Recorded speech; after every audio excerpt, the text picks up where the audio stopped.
Luto daw ni madam. Kaya lang may allergy ako. Pero may hipon siya. Pwede akong hipon isang piraso. Ang taray, chicken curry may hipon. Kaya lang may allergy tayo sa manok eh. Kailangan uminom muna ako ng cetirizine. Nasa talyasi oh.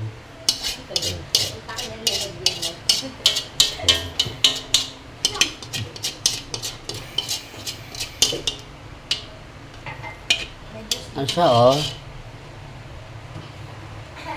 Actually, masarap siya tignan. And of course, pag kinain mo siya, mukhang masarap siya, for sure. Kasi to chef ang nagluto nito.